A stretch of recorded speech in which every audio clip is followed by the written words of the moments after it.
आज हम लोग बात करेंगे प्रिंसिपल ऑफ सुपरपोजिशन पे। मैं आपको बताऊं कि किसी एक चार्ज पे कोई दूसरा चार्ज फोर्स लगाता है तो उसको तो हम लोग कूलम्ब्स लॉ से ऑब्टेन करते हैं, लेकिन किसी एक चार्ज पे अगर अनेकों चार्ज अगर फोर्स लगा रहे हो तो उस चार्ज पे लगने वाला टोटल फोर्स निकालने के लिए जो हम लोग प्रिंसिपल अप्लाई करते हैं उस प्रिंसिपल का नाम है प्रिंसिपल ऑफ सुपरपोजिशन।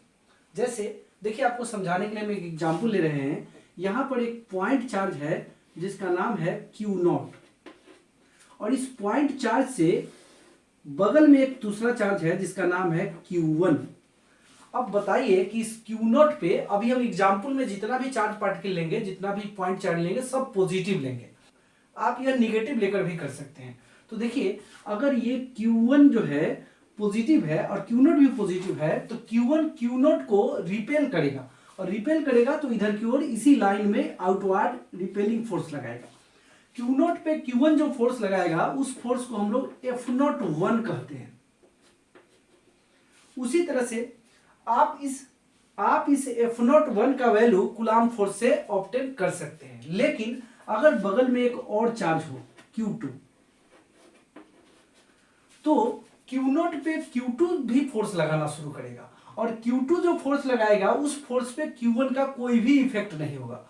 जिस तरह से Q1 फोर्स लगा रहा था तो उस फोर्स में भी कोई इफेक्ट नहीं होगा, कोई उसमें चेंजेस नहीं आएगा Q2 के प्रेजेंट होने से। तो देखिए, Q0 पे Q2 जो फोर्स लगाएगा उस फोर्स का नाम हम रख देंगे, उस फोर्स का नाम होगा F02। उसी तरह से एक और चार्ज पार्टिकल यहां पे हम लेते हैं Q3। यह Q3 भी फोर्स लगाएगा Q0 पे और उस फोर्स का नाम हम रखेंगे, उस फोर्स का नाम होगा F03। अब इसी तरह से अगर अनेकों चार्ज हो Q1 Q2 Q3 dot dot dot, अगर Qn चार्ज है, यहाँ पे अनेकों चार्ज हैं जिसमें कहां तक चार्ज हुए Qn तक, तो Q1 जो इस पे फोर्स लगाएगा Q0 पे उस फोर्स का नाम होगा F0n।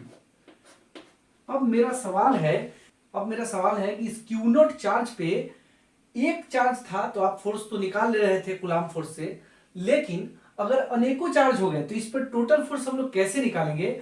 इस Q0 चार्ज पर का टोटल फोर्स निकालने के लिए इन सभी चार्जेस द्वारा इस पे जो फोर्स लग रहा है उन सारे फोर्सेस को आपस में हम ऐड करेंगे, सम करेंगे। लेकिन फोर्स एक वेक्टर क्वांटिटी है, उसको सिंपली हम लोग ऐड या सम नहीं कर सकते हैं। हम लोगों को उसका वेक्टर सम करना पड़ेगा क्योंकि वो वेक्टर क्वांटिटी है। सो कहने का मतलब क्या हुआ कि if a number of charges are exerting force on a single charge, then the total force on the single charge is equal to vector sum of the forces exerted by the charges, all the forces exerted by the charges। कुछ भी लिख सकते हैं इस तरह का।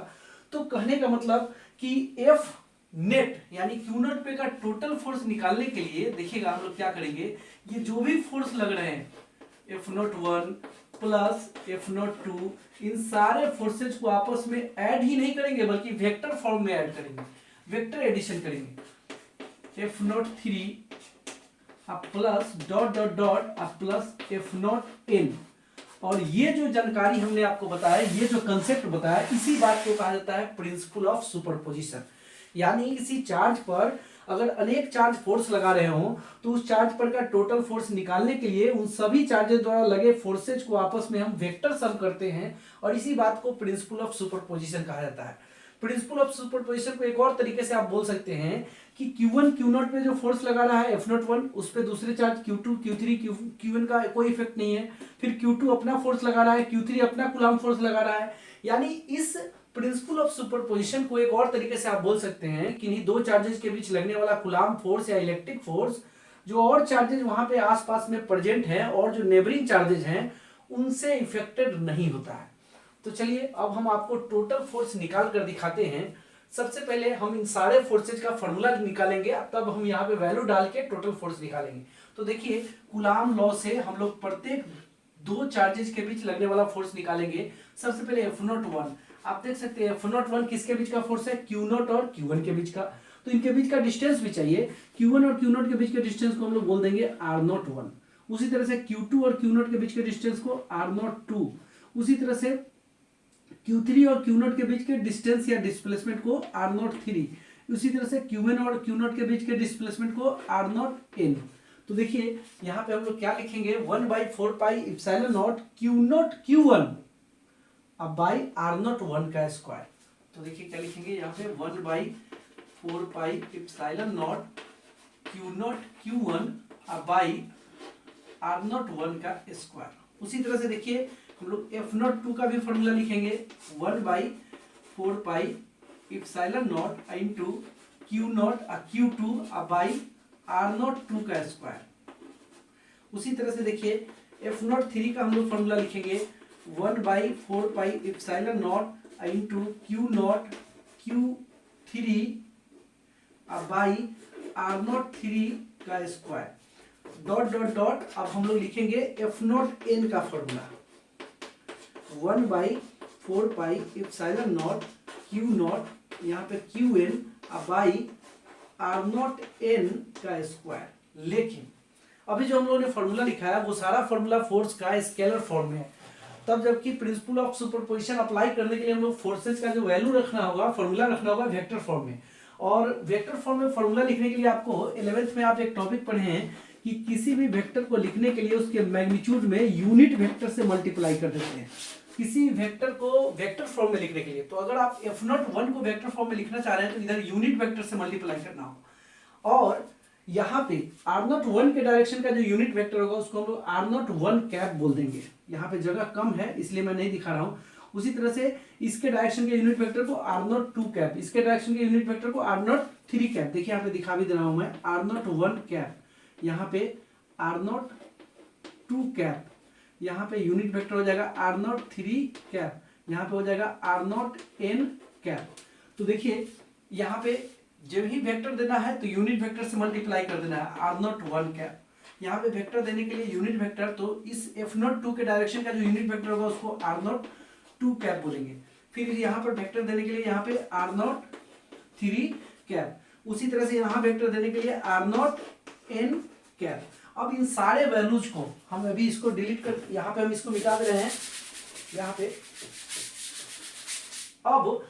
अब इस Q0 चार्ज पर का टोटल फोर्स निकालने के लिए इन सारे वैल्यूज को हम लोग इक्वेशन फर्स्ट में रखेंगे। इसको हम लोग इक्वेशन वन मान ले रहे हैं और यहाँ पे हम लोग इसको इक्वेशन सेकेंड, यानी सेकेंड से फर्स्ट में वैल्यू डालकर हम लोग टोटल फोर्स निकालेंगे। तो इसके लिए भी हम ये फिगर यहाँ से हटा दे रहे हैं, फिर आगे हम लोग बढ़ेंगे। तो अब आप देख सकते हैं हम लोग फर्स्ट में सेकेंड से वैल्यू डालेंगे। तो देखिए फ्रॉम फर्स्ट एंड सेकेंड, तो देखिए क्या हो जाएगा।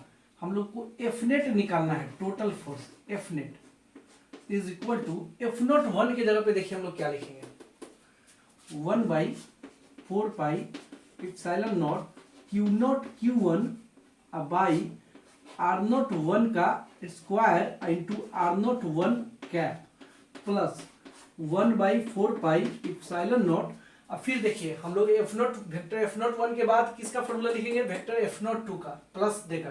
तो देखिए यहाँ पे R02 का square into R02 cap Q0 Q2 अब बाई R02 का स्क्वायर इंटू R02 कैप।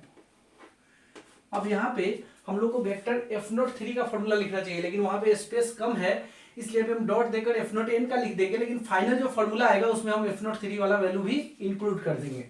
तो देखिए यहाँ पे डॉट डॉट दे दिए और यहाँ पे F0n का फॉर्मूला देखिए क्या लिखेंगे। F0n का नीचे से 1/4 पाई एप्सिलॉन नॉट Q0 Qn अब बाई यहाँ पे R0n का स्क्वायर इंटू R0n का कैप। अब देखिए हम लोग इसमें कॉमन लेंगे। आप देख सकते हैं सारे टर्म में 1/4 पाई एप्सिलॉन नॉट भी है कॉमन और यहाँ पे ऊपर में Q0 भी कॉमन है। तो देखिए Q0 by 4 pi epsilon not common निकालेंगे। तो देखिए यहाँ पे क्या बचेगा Q1 बाई R01 का स्क्वायर इंटू R01 कैप।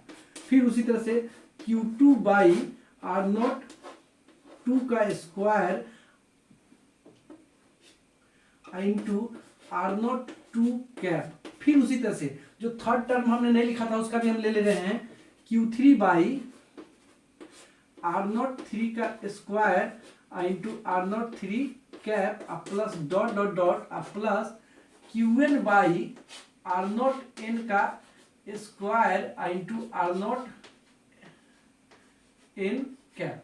तो ये टोटल फोर्स का फॉर्मूला हो गया उस सिंगल चार्ज पे, जिस फॉर्मूला को हम लोगों ने प्रिंसिपल ऑफ सुपरपोजिशन के मदद से निकाला है। तो इस फॉर्मूला को हम लोग बॉक्स में यहाँ पे घेर लेंगे। और एक चीज और मैं कहूँ कि इस फॉर्मूला को आप चाहें तो सिग्मा लगाकर भी लिख सकते हैं। देखिए सिग्मा लगाकर हम लोग क्या लिखेंगे, F net is equal to Q not by 4 pi epsilon not, और यहाँ पे सिग्मा दे देंगे। आप देख सकते हैं Q1, Q2, Q3, तो हम लोग इसको QI बोल देंगे। और नीचे में देख लीजिए ये 1 नहीं है, QI है। I मीन्स इंडेक्स, इंडेक्स बोलते हैं वो अंक। अंक कहाँ से होगा, 1 से लेके हम लोग देखिए यहाँ पे इंडेक्स कहाँ से लेंगे, 1 से लेके n तक। आप देख सकते हैं QI, और नीचे में क्या लिखेंगे, R0I का स्क्वायर इंटू R0I का कैप। आप देख सकते हैं जब 1 रखेंगे, यहाँ पे 1 से शुरू होगा n तक जाएगा। जब 1 रखेंगे तो Q1 by R01 square into R01 cap. 2 रखेंगे तो Q2 by R02 square into R02 cap. फिर 3 रखेंगे तो Q3 by R03 square into R03 cap. और ये टोटल कहाँ तक रखेंगे, n तक। और सिग्मा इसलिए इन सारे टर्म्स के बीच एडिशन का साइन होगा, सम होगा इन सब का। तो इस तरह से इस फॉर्मूला को ऐसे भी लिख सकते हैं। तो दोस्तों इस तरह से मैंने आपको प्रिंसिपल ऑफ सुपरपोजिशन बताया, और उससे किसी एक सिंगल चार्ज पर नंबर ऑफ चार्जेस के कारण, इन चार्जेस के कारण लगने वाला टोटल फोर्स निकाल कर भी दिखाया। तो आज के वीडियो में इतना ही। वीडियो कैसा लगा कमेंट में लिखकर जरूर बताइएगा, और चैनल को सब्सक्राइब करना बिल्कुल नहीं भूलिएगा।